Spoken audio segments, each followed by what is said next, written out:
João viu milhares e milhares de anjos que voavam ao redor do trono, que voavam ao redor do trono, que voavam ao redor do trono de Deus.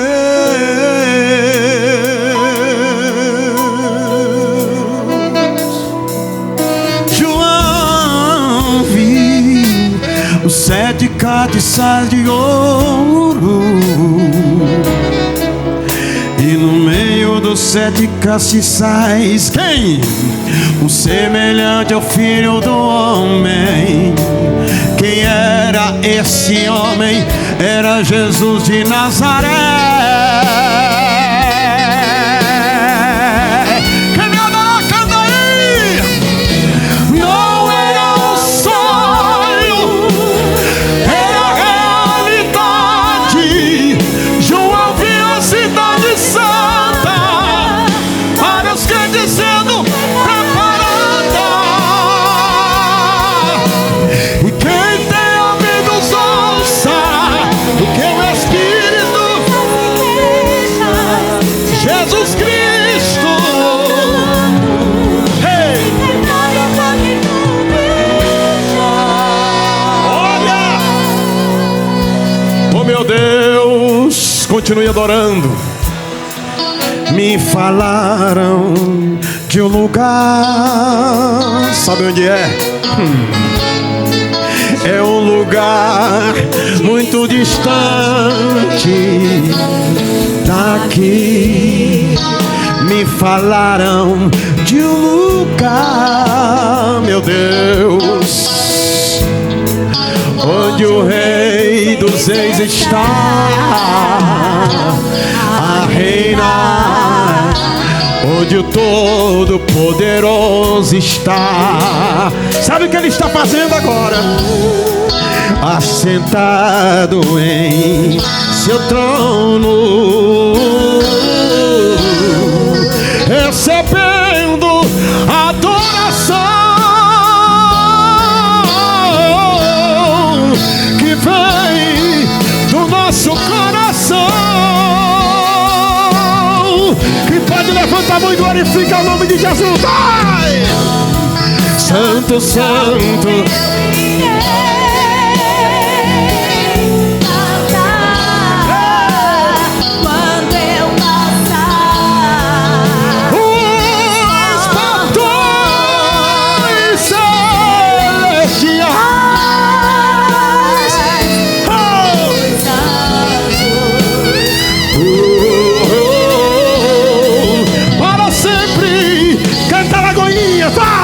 para sempre estarei bem juntinho, bem ao lado do meu Rei, cantando um hino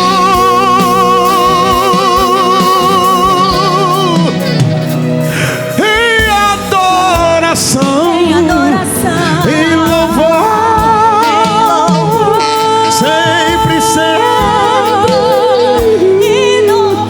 Meu Deus, em adoração, em louvor, sempre, sempre, e nunca mais voltar. Meu Deus, mais perto que Pecalamaracobasai, meu Deus, de ti, ainda que seja dor, que me una aqui, hey! Sempre hei de suplicar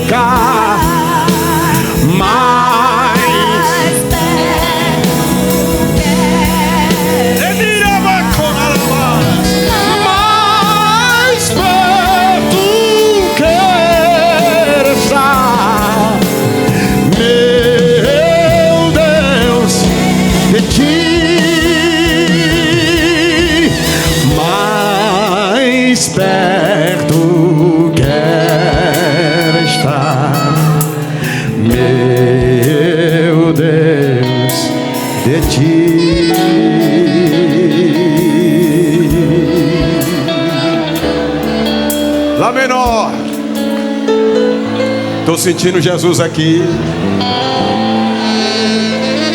Ré menor.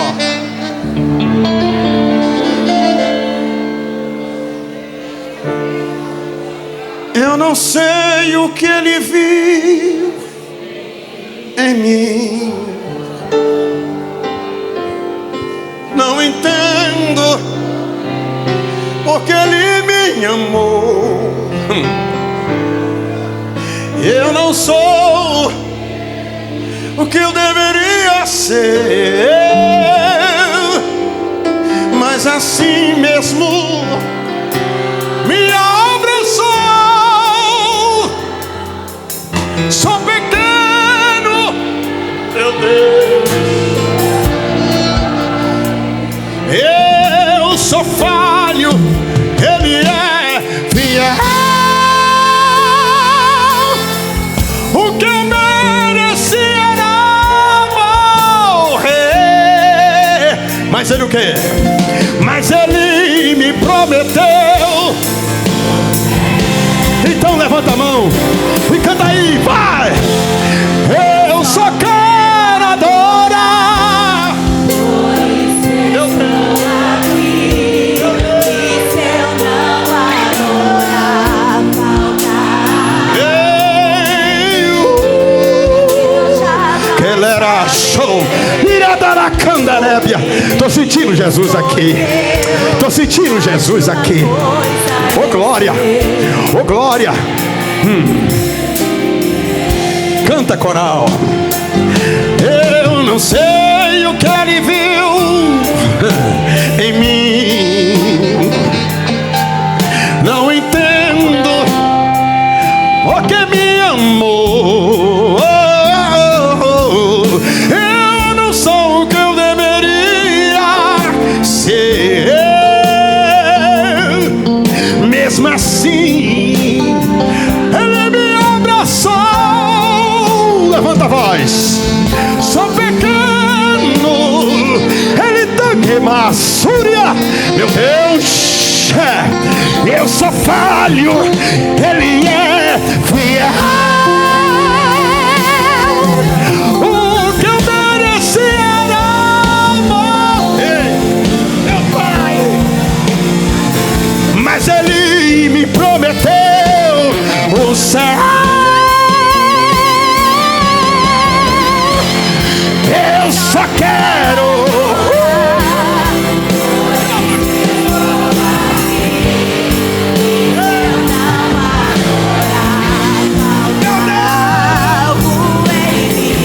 Eu jamais saberei. Mas de uma coisa eu sei. Tudo que eu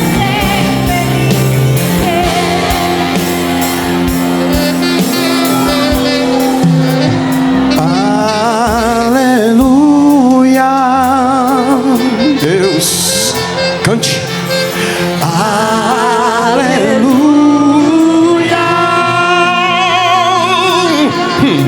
Santo és tu, ó Cordeiro de Deus. Ei, ei, ei. Aleluia. Que maçore perebaia. Urabicandaracia. Aleluia. Levanta a voz. Santo, Santo é Senhor Deus poderoso, digno de louvor, de que fesse ter a torebaia, é me cantar a súria. Santo é o Senhor Deus poderoso, digno de louvor, digno de louvor. Amém. Quero ouvir. Aleluia. Quero ouvir. Quero ouvir. Aleluia.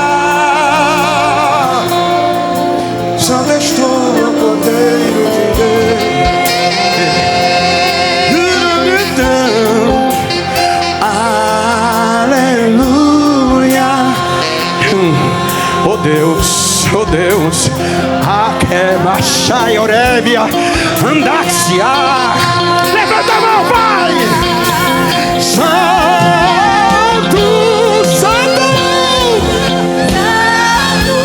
Santo, yeah. É o Senhor, poderoso, Digno de louvor, digno de louvor, Tu és santo, santo, é o Senhor Deus poderoso,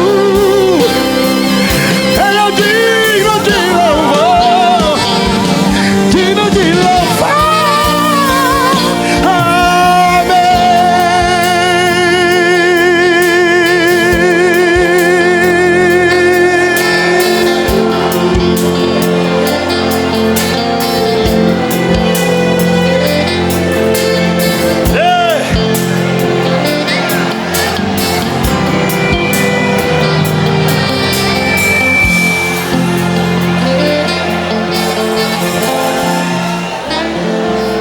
Dó maior.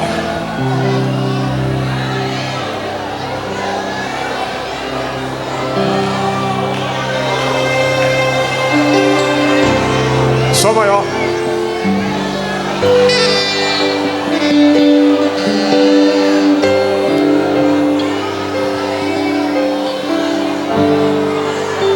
Sempre que eu leio a história de Cristo, eu fico a pensar com grande emoção e no privilégio que muitos tiveram de ver o seu rosto e sentir suas mãos. Ah, como eu queria a mesma alegria de ver-lhe bem perto, bem pertinho de mim, e olhar dentro de seus olhos serenos e meigos. Oh, como eu queria tão feliz assim. Quero ouvir, canta. Queria saber como era o seu rosto para excitar, que era lindo, inspirava fé e também confiança, e dava a todos um gozo infinito. E ao ver as gravuras nos quadros pintados daquilo que dizem ser o meu Senhor, quero ouvir Alagoinhas, cante. Eu sei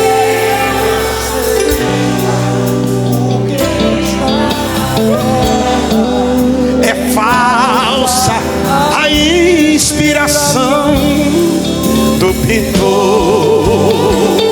Canta aí! Não creio, não creio no Cristo vencido, cheio de amargura, semblante de dor. Eu creio no Cristo de rosto alegre, pois eu creio no Cristo que é vencedor. Quem vai pra lá, canta comigo, vamos lá! E um dia também o verei face a face, também. E assim eu creio.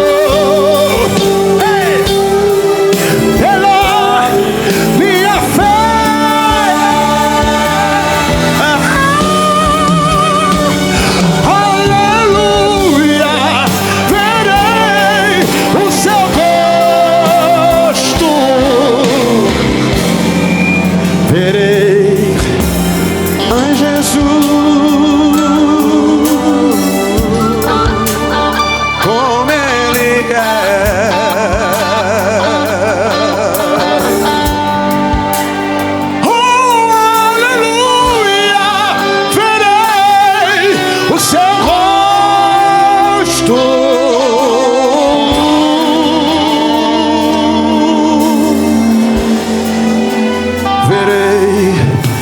Jesus.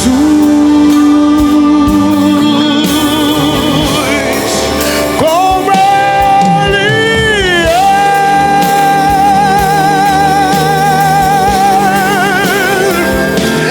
Ele é.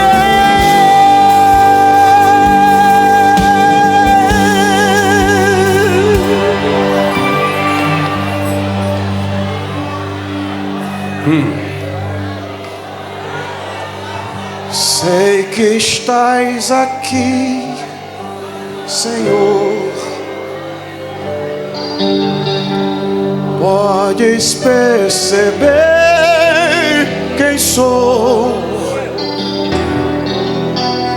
Podes ver se há dentro de mim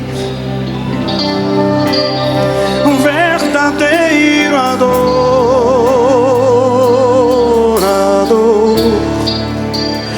A minha oferta eu ofereço a ti, Deus meu, pra reconhecer que nada tenho e tudo é teu.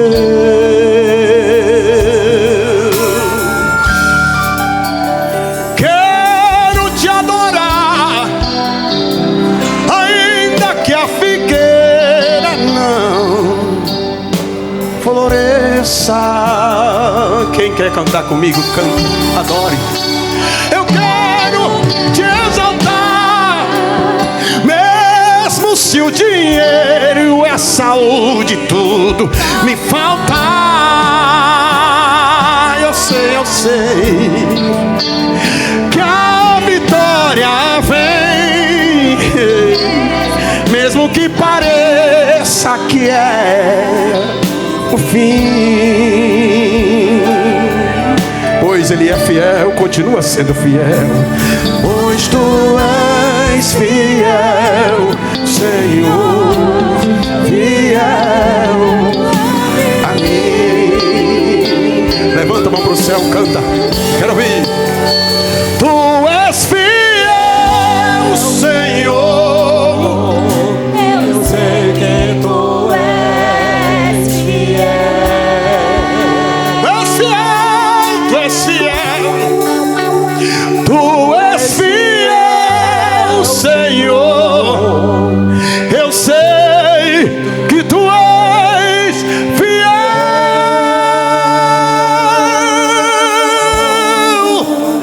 E ainda que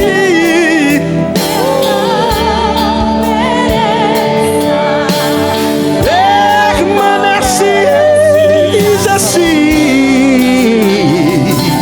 fiel, Senhor, meu Deus, fiel a mim.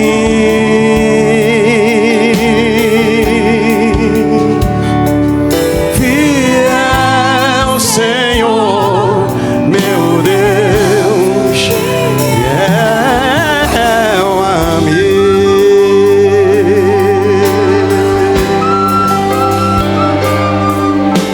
Oh, glória a Deus.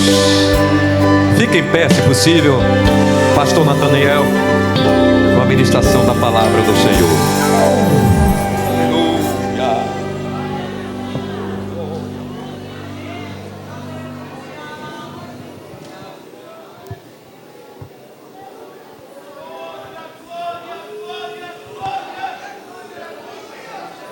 Paz do Senhor, irmãos. Vamos ler Mateus.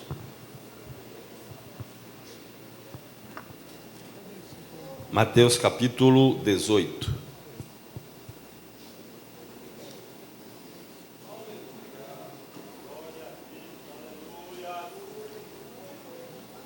Versículos 1 a 4.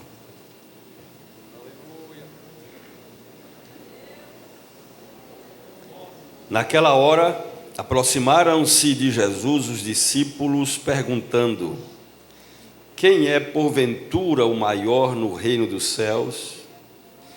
E Jesus, chamando uma criança, colocou-a no meio deles e disse: em verdade vos digo que, se não vos converterdes e não vos tornardes como crianças, de modo algum entrareis no reino dos céus. Portanto, aquele que se humilhar como esta criança, esse é o maior no reino dos céus. Amém. Pode sentar, irmãos. Também quero agradecer a honra de estar em Alagoinhas mais uma vez, com nosso amigo pastor Jair Silas. Obrigado pelo convite. Revendo a irmã Neuma, revendo Valte, a esposa, os obreiros todos aqui, o Brandão que trabalhou com a gente lá, a Patrícia, e essa turma boa toda aqui da cidade de Alagoinhas, está aqui também com o pastor Íris. É uma honra. E muito especial quando estamos numa santa ceia. Quero falar um pouco sobre em que o crente deve se assemelhar a uma criança. Pois a Bíblia diz: portanto, aquele que se humilhar como esta criança, este é o maior no reino dos céus.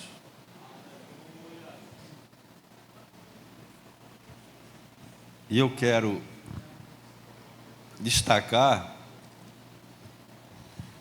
aquela que eu entendo ser a principal característica de uma criança,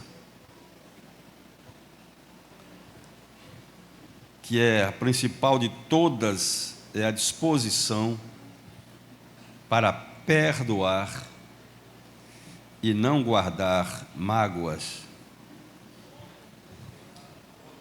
Crianças brigam e 5 minutos depois estão brincando juntas. Não carregam ressentimentos. Sua ira é momentânea, passa rapidamente. Eu acho que é uma das maiores virtudes de uma criança. E o crente precisa se assemelhar a esta criança, como Jesus afirmou.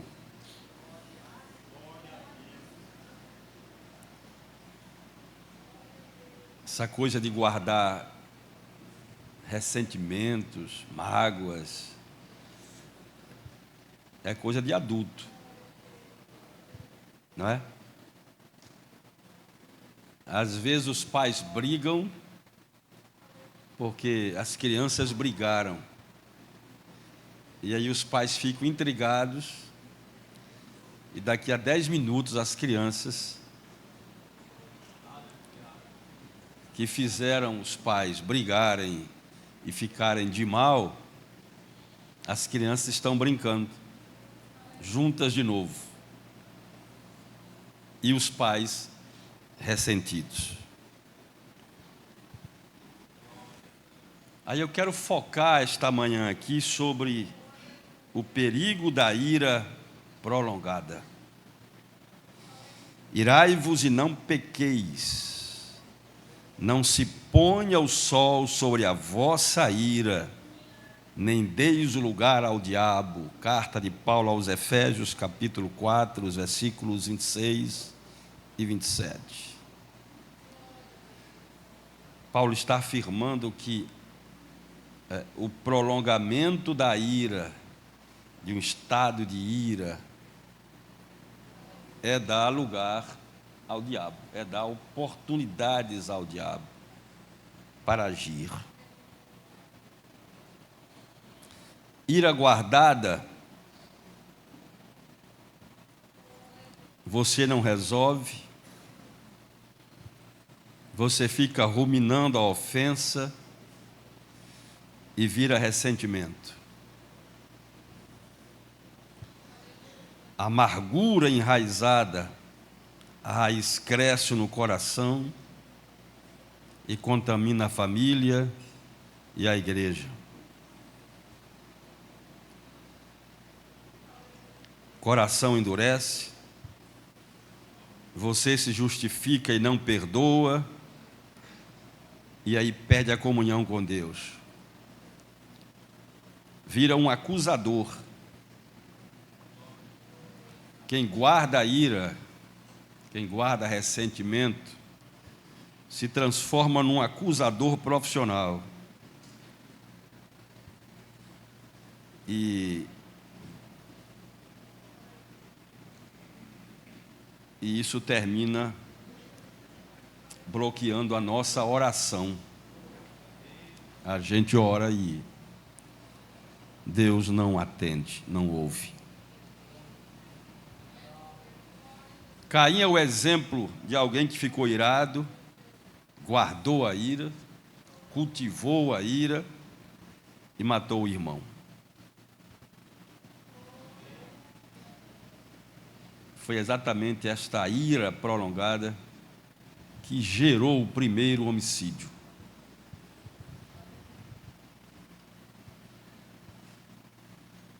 E aí, para falar sobre o perigo da ira prolongada, eu quero tomar o exemplo de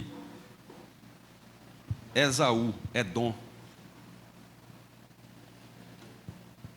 Edom é o maior exemplo do poder destrutivo da ira prolongada.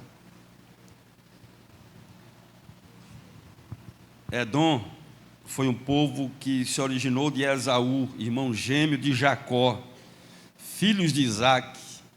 Você lê isso em Gênesis 36, versículos 1 a seguir. O território que eles herdaram foi o Monte Seir, sul do Mar Morto, hoje sul da Jordânia.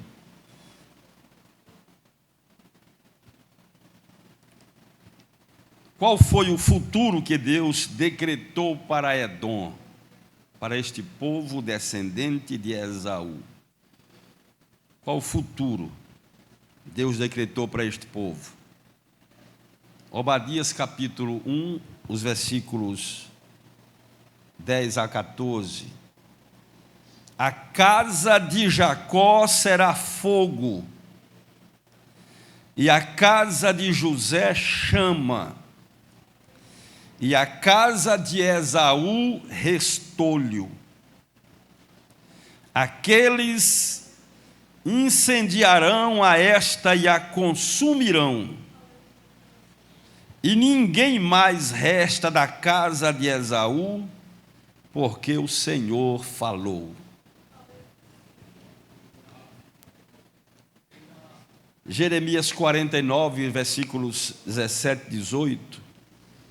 Edom se tornará em desolação, como na destruição de Sodoma e Gomorra e das suas cidades vizinhas, diz o Senhor.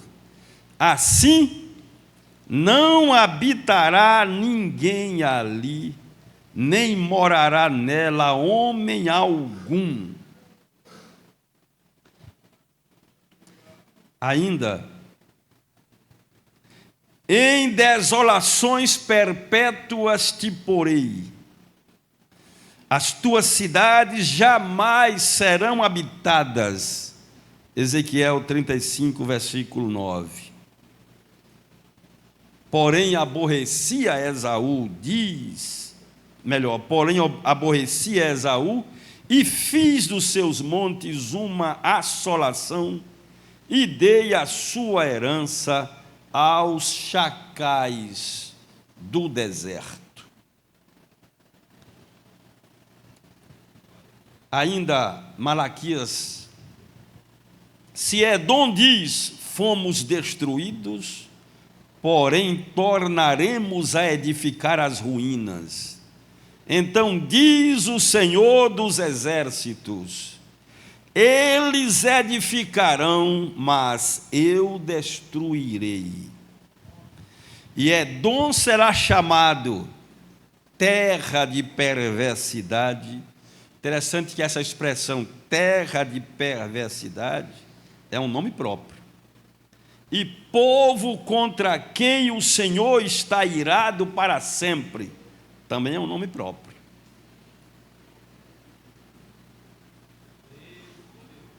Olha bem,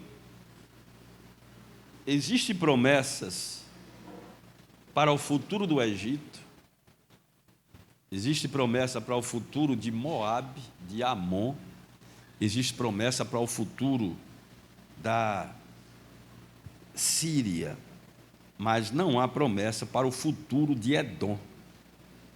E Edom era o povo mais próximo de Israel. Edom é descendente de Esaú, que era irmão gêmeo de Jacó.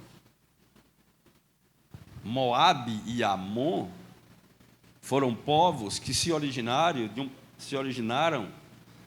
de uma relação incestuosa de Ló com as suas filhas.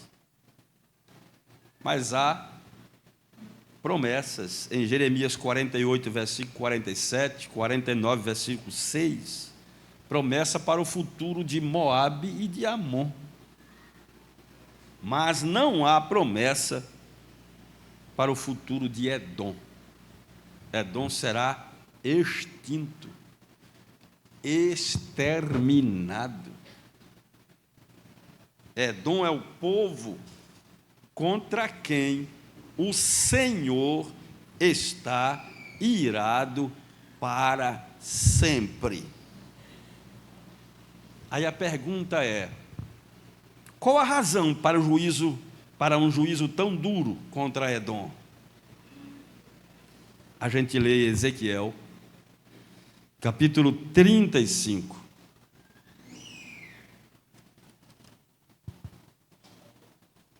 Ezequiel 35, os versículos 1 ao versículo 5.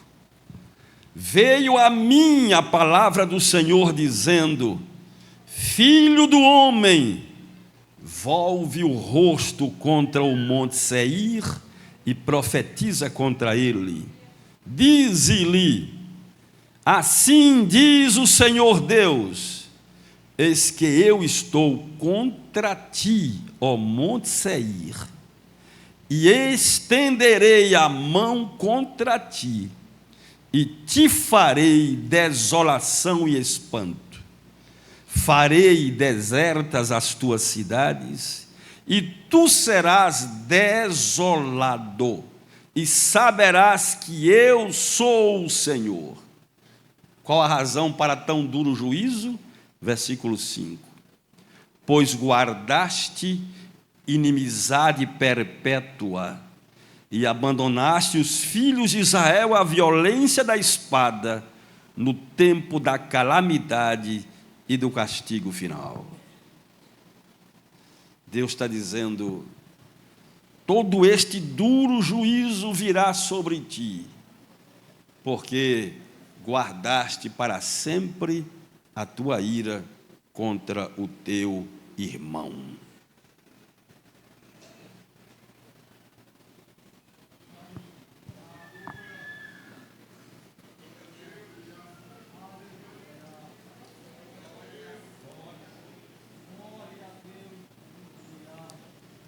Aí o Senhor diz em Amós 1,11: assim diz o Senhor, por 3 transgressões de Edom e por 4 não sustarei o castigo, porque perseguiu o seu irmão a espada e baniu toda a misericórdia, e a sua ira não cessou de despedaçar, e reteve a sua indignação para sempre.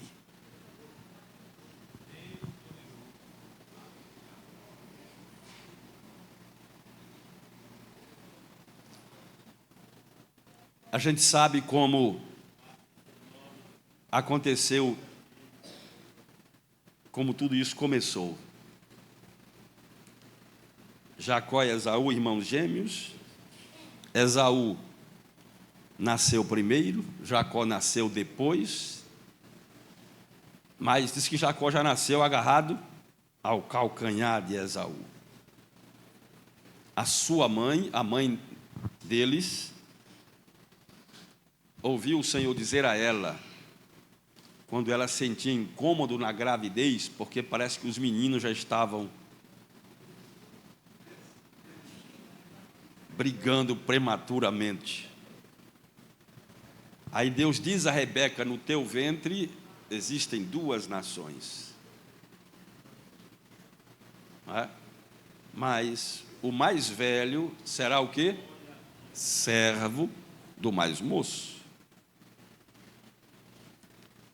Os gêmeos nasceram, cresceram, e houve uma ocasião em que Esaú, chegando do campo cansado, Jacó estava preparando uma comida, e Esaú pede um pouco da comida que Jacó estava fazendo, e Jacó, centrado no direito de primogenitura que cabia ao irmão que nascera primeiro, aproveita o momento e diz ao seu irmão: eu troco,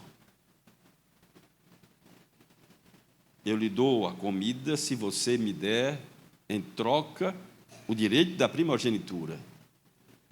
E o texto diz que Esaú, considerando a situação e não dando a mínima importância para a primogenitura, ele disse: de que me vale esta primogenitura? Estou morrendo de fome. E aí fizeram a troca. E o que parecia ser apenas uma coisa entre adolescentes, entre jovens, aquilo foi considerado por Deus. Porque o texto de Hebreus diz que nós não devemos ser profanos como Esaú, que por um prato de comida vendeu o seu direito de primogenitura. E que posteriormente, tendo buscado com lágrimas,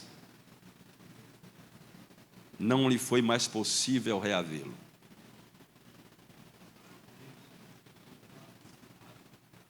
Os anos se passaram, Isaac já velho e cego. Isaac chama Esaú, que era o seu filho predileto, e diz a Esaú: vá ao campo, ao mato, apanhe uma caça, prepare, como você sabe que eu gosto, que eu aprecio, traga-me, eu vou comer e vou lhe abençoar. Rebeca estava escutando. Talvez influenciada pela palavra que ela tinha ouvido: o mais velho será servo do mais moço. Rebeca arma tudo aquilo, juntamente com Jacó. Vocês conhecem essa história. E engana Isaac. E o interessante é que Isaac estava absolutamente enganado em relação à sua morte. Isaac achou que já ia morrer. Não é? Ele achou que já ia morrer. Mas acho que ele durou mais de 40 anos depois daquilo. Não é? Ele dura muitos anos depois. Ele não morreu. Eu vou comer, vou abençoar e vou morrer. Não morreu. Ele ficou muitos anos ainda. Quem morreu foi Rebeca, que estava boa. Quando Jacó voltou, Jacó e Esaú ainda sepultam Isaac. Rebeca, que estava enxergando, morreu. Isaac estava cego. Continuou vivo. E já Esaú, ao ser enganado, Esaú disse: meu pai vai morrer logo, e assim que meu pai morrer, eu vou matar Jacó. Rebeca, sabendo disso, acertou para que Jacó fosse embora, lá para a terra dos pais dela, como aconteceu. Jacó ficou lá muito tempo, cerca de 20 anos, até que ele resolve voltar.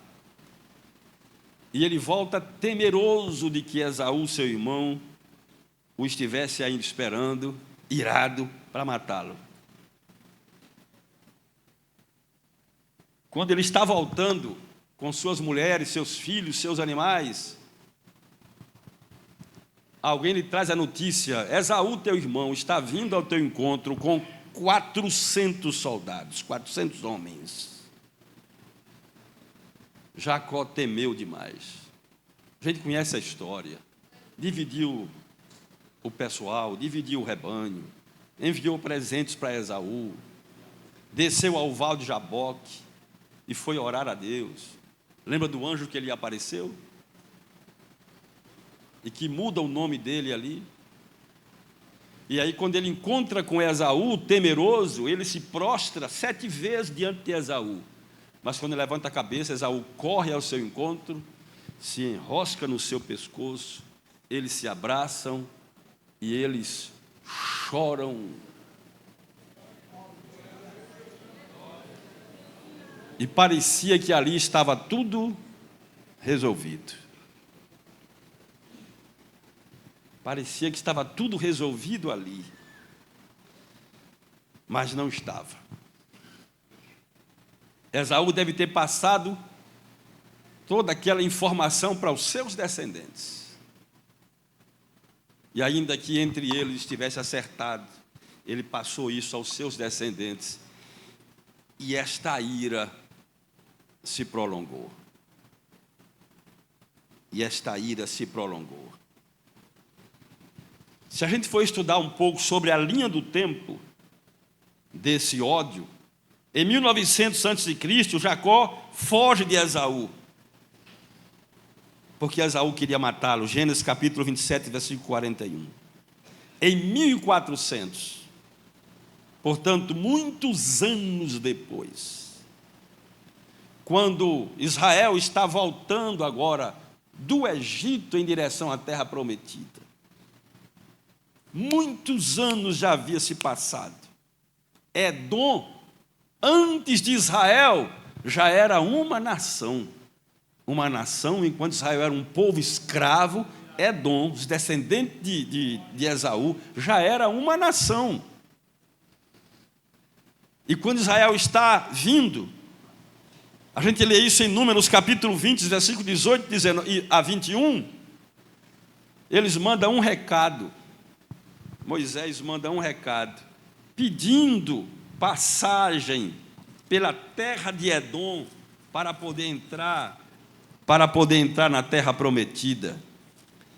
Abra sua Bíblia em Números, capítulo de número 20. Está escrito assim, Números 20, 18. Um pouquinho antes, o recado foi,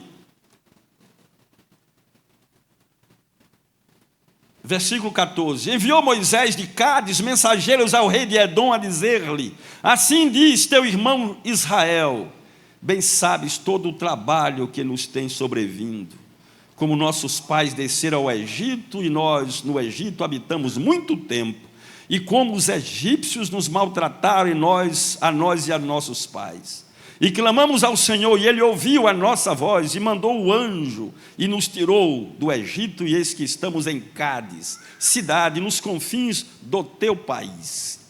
Deixa-nos passar pela tua terra, não o faremos pelo campo, nem pelas vinhas, nem beberemos a água dos poços, iremos pela estrada real, não nos desviaremos para a direita, nem para a esquerda, até que passemos pelo teu país. Porém Edom lhe disse: não passarás por mim, para que não saia eu de espada ao teu encontro.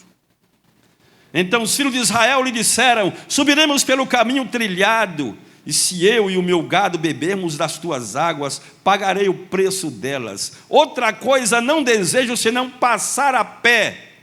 Porém ele disse: não passarás. E saiu-lhe Edom ao encontro com muita gente e com mão forte. Assim recusou Edom deixar passar a Israel pelo seu país, pelo que Israel se desviou dele. Mais de 400, quem sabe 600 anos depois daquele encontro, quase 700 anos, a ira permanecia. E os povos descendentes, que eram irmãos, se odiando. É por isso que a sentença de Deus veio sobre Edom. Assim como eles prolongaram a ira contra seu irmão, Deus prolongou a ira contra eles para sempre. Quando a gente ora no Pai Nosso, não é assim que a gente diz? Perdoa as minhas dívidas como eu perdoo aos que me ofendem. Então, se eu prolongo a minha ira contra alguém, Deus prolonga a sua ira contra mim.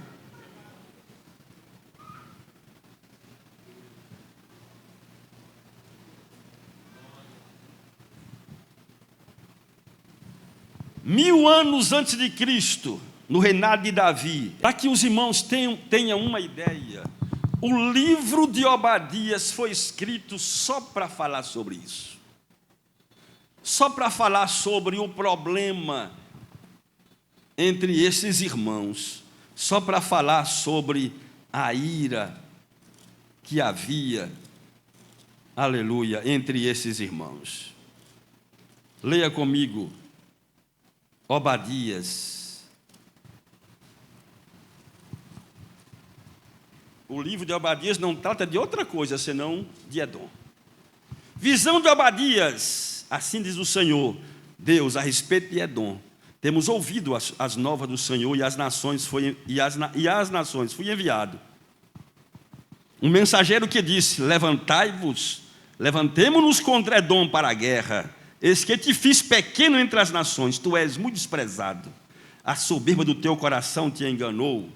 Ó tu que habita nas fenas das rochas, na tua alta morada, e dizes no teu coração: quem me deitará por terra?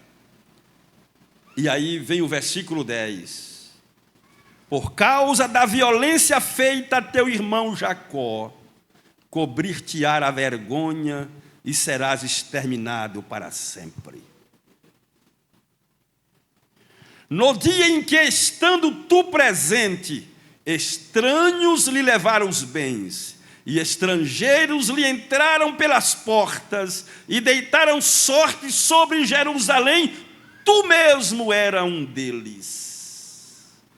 Mas tu não devias ter olhado com prazer para o dia de teu irmão, o dia da sua calamidade, nem ter te alegrado sobre os filhos de Judá no dia da sua ruína, nem ter falado de boca cheia no dia da sua angústia. Não devias ter entrado pela porta do meu povo no dia da sua calamidade.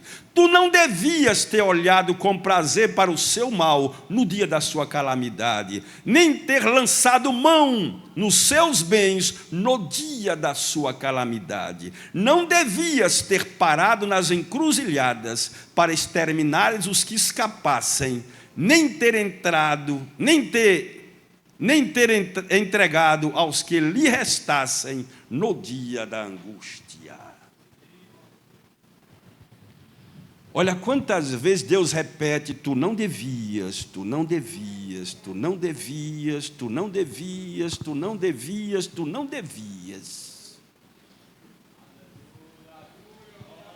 Deus estava punindo Israel, aqui no caso específico Judá. Deus estava punindo Judá.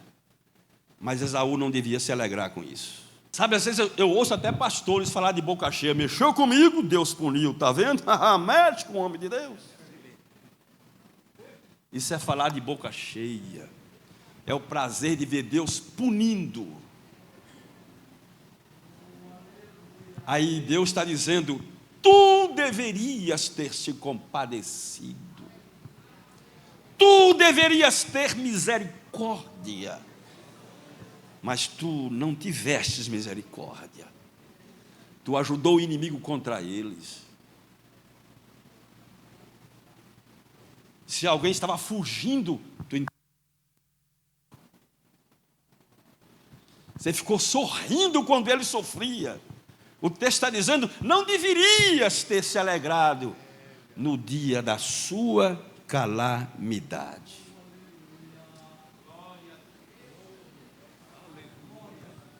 Pastor Zé Lima dizia, e eu aprendi com o pastor Zé Lima isso: nunca queira ser chicote para as costas de ninguém porque o chicote volta para suas costas depois.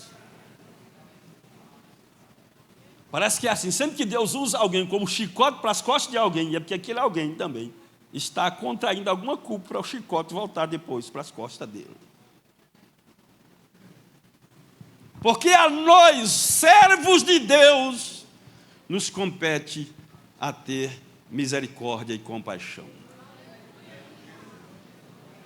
Mesmo quando aquele punido ou aquela punida é alguém que nos fez mal, que nos causou muitos males, não devemos nos alegrar e vibrar no dia em que Deus o punir ou a punir, mas pedir ao Senhor de coração: tenha misericórdia, meu Deus, tenha compaixão.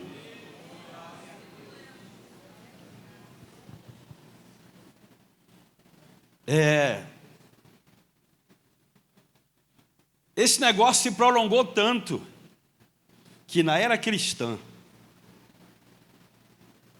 portanto, já no começo da era cristã, um rei chamado Herodes assume o governo de Israel. E Herodes era edomita. E o que é que Herodes decreta? A morte de todas as crianças judias para matar o maior representante do povo hebreu, Jesus. Ele decreta a morte de crianças para impedir que o rei de Israel cresça. O que é que a gente aprende com isso? Jesus disse: se vocês não se converterem como esta criança,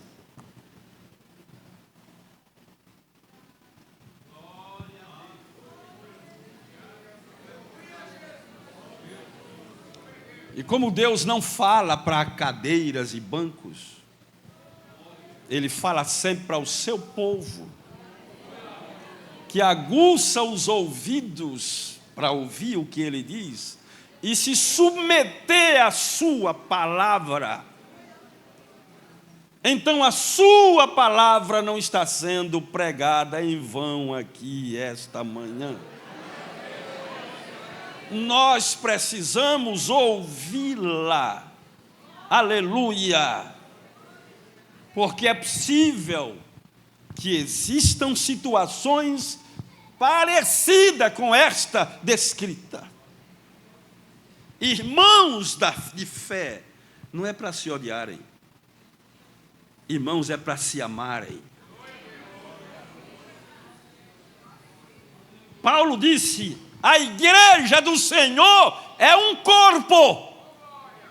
E esse corpo é constituído de vários membros. Todos os membros têm valor e foram dispostos no corpo segundo a vontade soberana de Deus. Por isso todos são úteis e todos são importantes. Quando um membro sofre, todos os outros sofrem. Quando um membro é exaltado, todos os outros são exaltados com ele.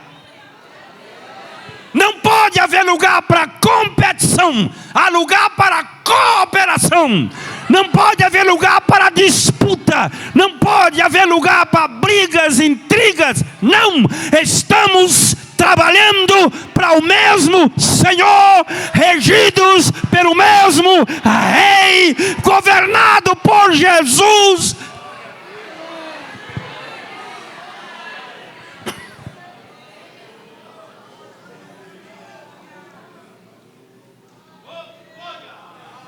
Não pode ter espaço para ciúmes e inveja dentro do corpo de Cristo.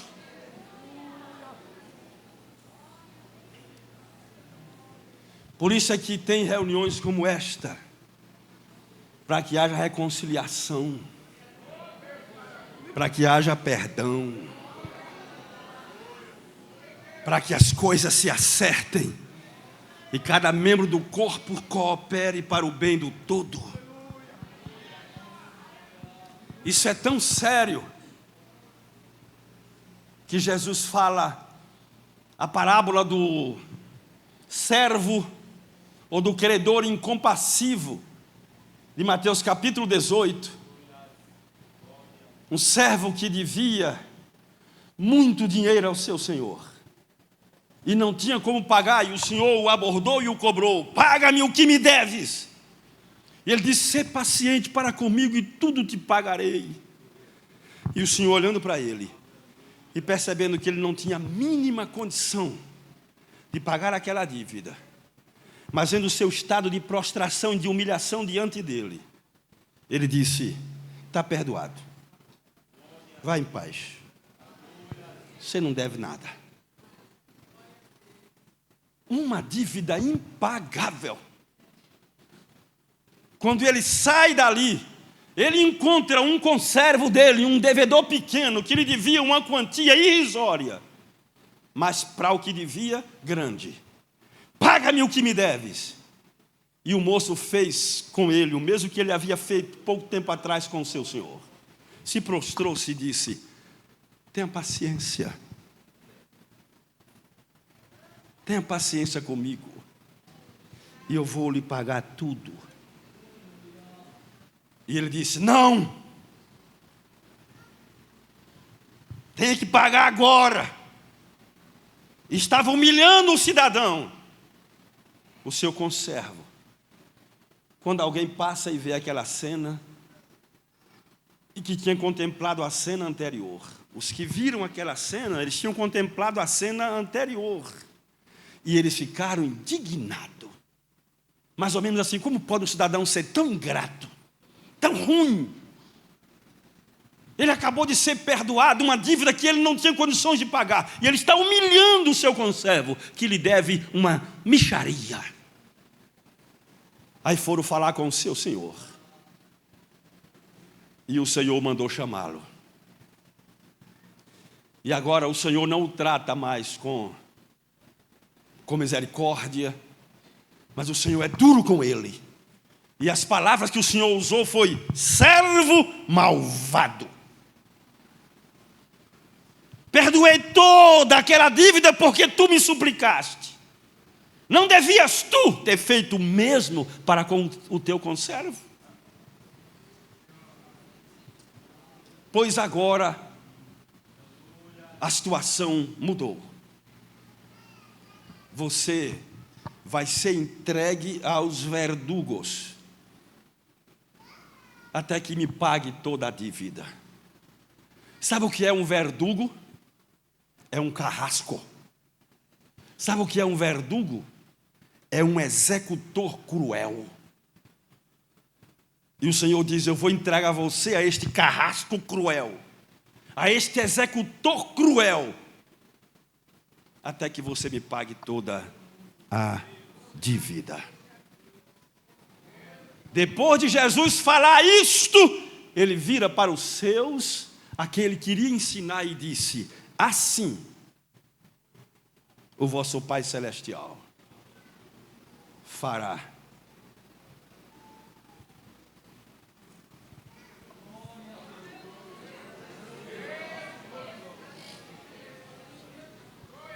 Com aquele que não perdoar aos seus irmãos as suas ofensas.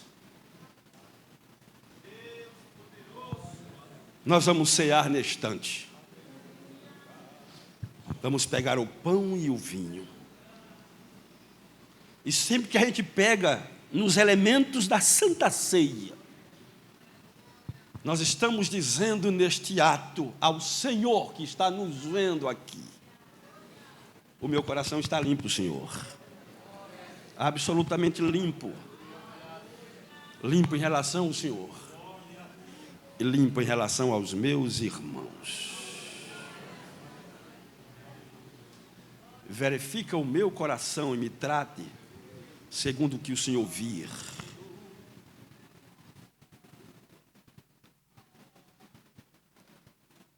Algum de nós aqui quer ser entregue aos verdugos? Algum de nós quer ser entregue ao carrasco? Ao executor cruel?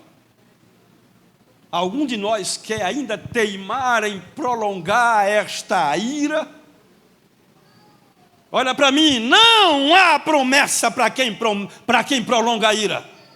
Não há futuro para quem deixa a ira prolongar-se. O futuro para quem prolonga a ira é castigo e fim.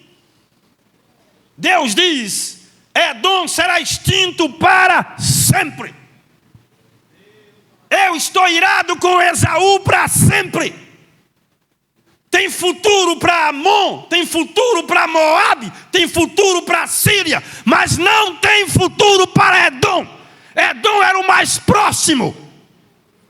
Era o povo para quem deveria haver um futuro paralelo com Israel, porque eram irmãos gêmeos, nasceram numa mesma barriga ao mesmo tempo.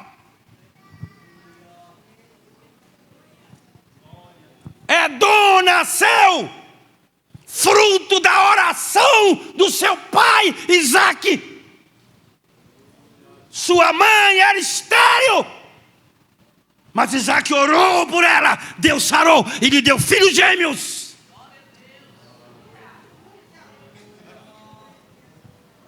A mãe de Esaú foi uma mulher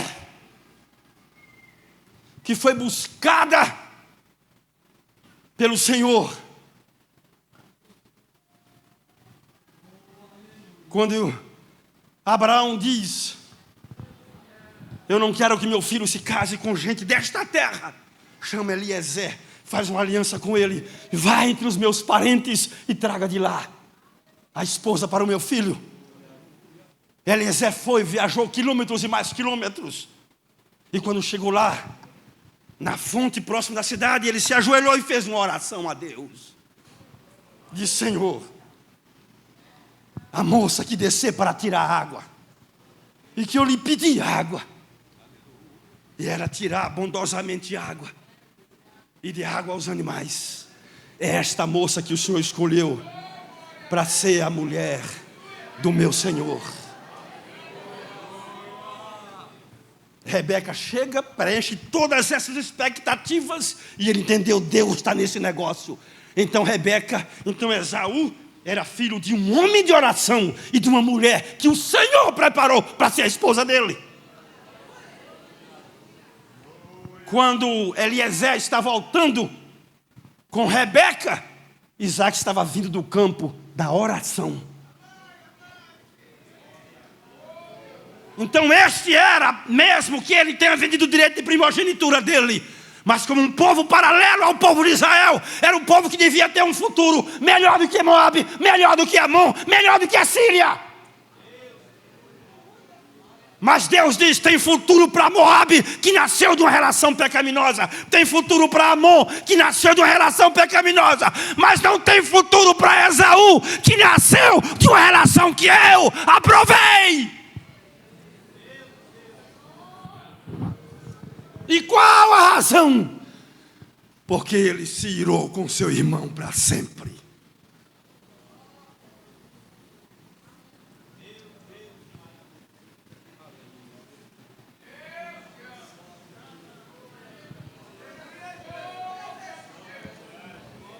Crente não pode viver brigando. Ministério não pode viver brigando. Não podemos viver irados uns com os outros, trabalhando uns contra os outros. Não!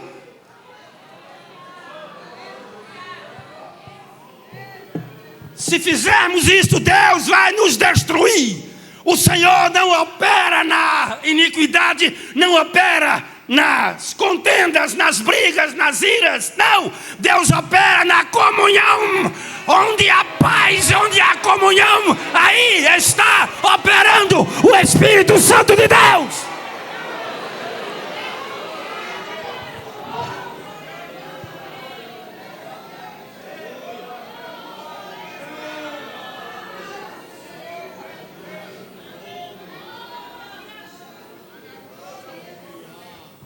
De maneira que,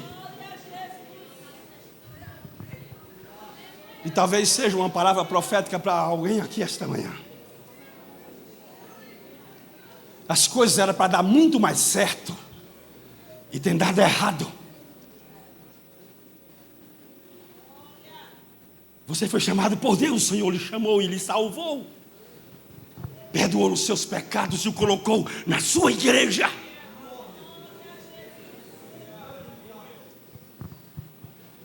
Porém, se você não vigiar, o seu fim vai ser a destruição. E por quê? Ira para sempre.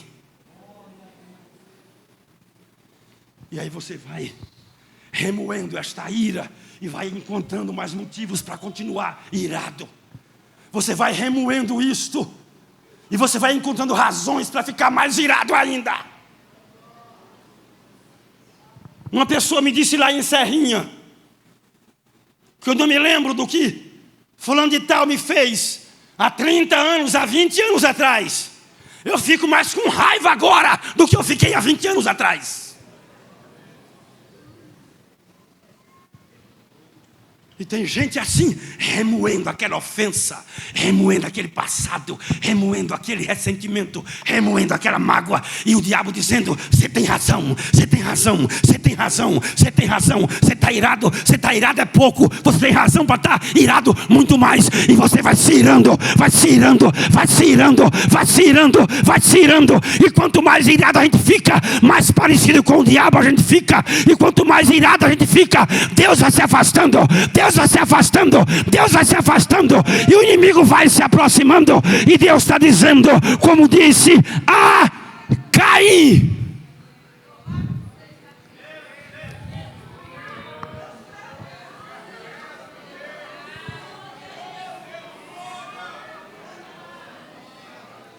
se proceder certo, se procederes direito, não é certo que serás atendido, mas se fizeres diferente e permaneceres com esta ira no teu coração, sabes que o pecado jaz à porta e o seu desejo será contra você, mas a você cumpre dominá-lo.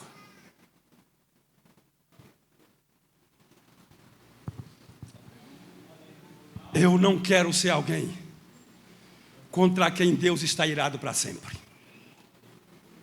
porque não terá vitória nenhuma pessoa contra a qual Deus está irado para sempre. O fim é trágico, é destruição. Mas ao pegar a Santa Ceia esta manhã, nós estaremos dizendo: Senhor, conhece o meu coração, estás me vendo aqui. O meu coração diante de ti é absolutamente transparente. E eu posso pegar este cálice hoje, e eu posso andar nesta nave da igreja com o cálice na mão, olhando fixamente para o rosto de cada irmão, e podendo trocar o cálice com qualquer um, com a cabeça erguida e a consciência tranquila de que eu tenho paz com Ele.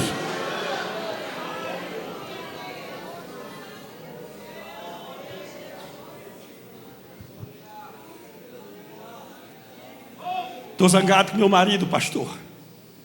Estou zangado com minha mulher. Filhos zangados com o pai. Não perdoa. Pai. Pessoas zangadas com pastores, com obreiros. Obreiros magoados com os crentes. Deus não manda a sua palavra em vão.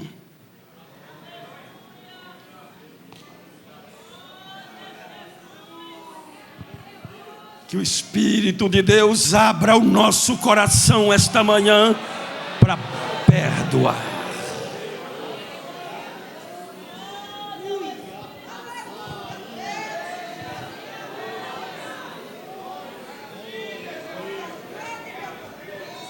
Feche os seus olhos por um minuto apenas. De quem você lembrou agora? De quem você lembrou nesta breve reflexão?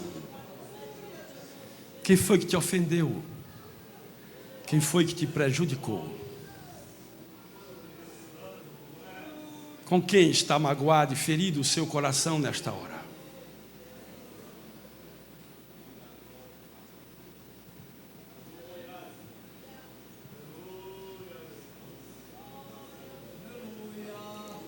Eterno Deus, enquanto o teu povo está em reflexão, eu humildemente oro por eles.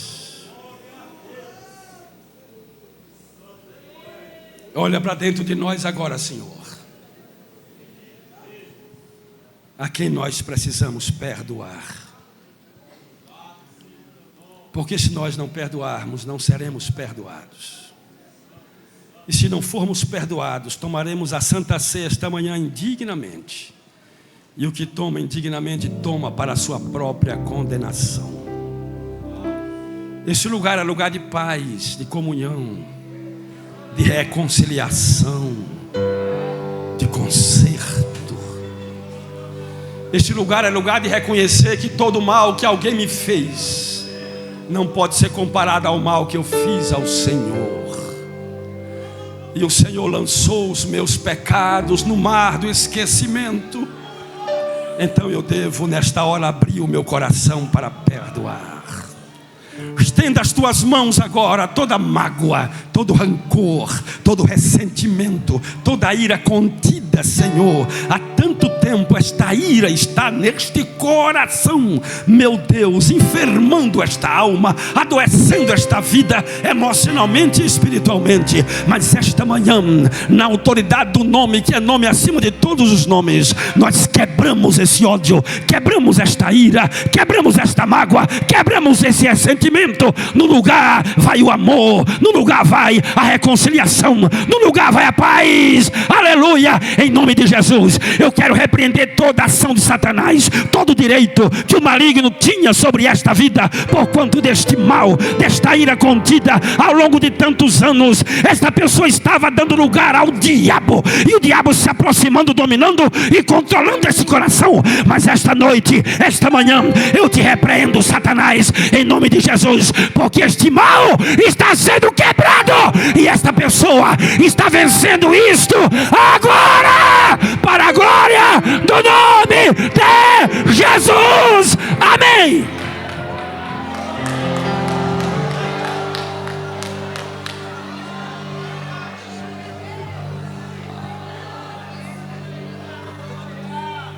Fala aqui, tá saindo não. Sol maior.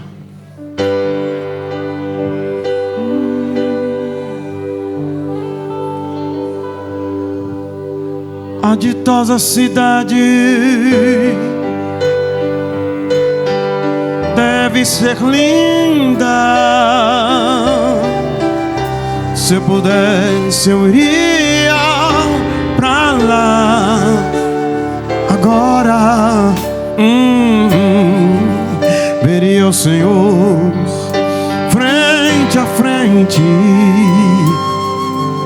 cantarei naquele imenso coral.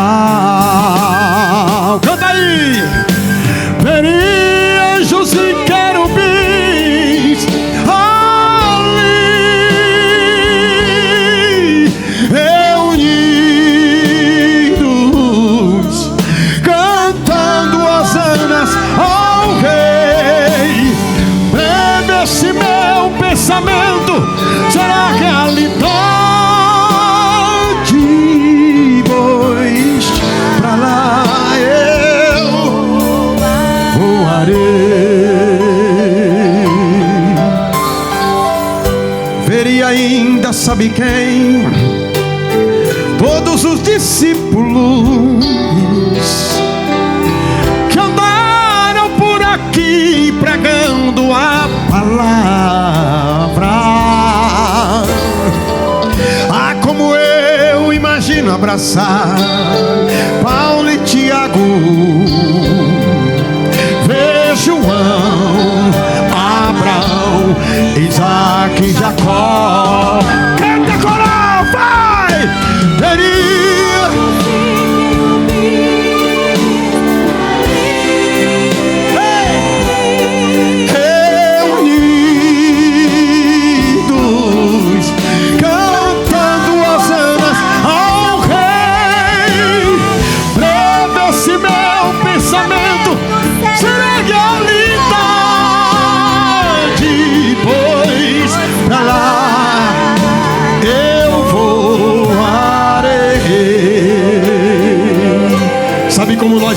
os céus. Sabe como nós iremos para os céus? Se estivermos assim. De que maneira, pastor? Em comunhão. Pega na mão do irmão que está do teu lado. Segura na mão dele. Segura na mão dele. E diga assim para ele e para ela: é desse jeito que nós iremos entrar lá. É deste jeito. É deste jeito. Tem maraçúria. É deste jeito. É deste jeito. Aleluia. Ei, meu Deus. Escute. Irmão, se ficarmos assim, em comunhão com Cristo, naquela linda cidade, eu e você, nós iremos morar. Veremos o Senhor frente a frente, assim como Ele é. Cantaremos naquele imenso coral. Levanta a mão para adorar. Veria Jesus.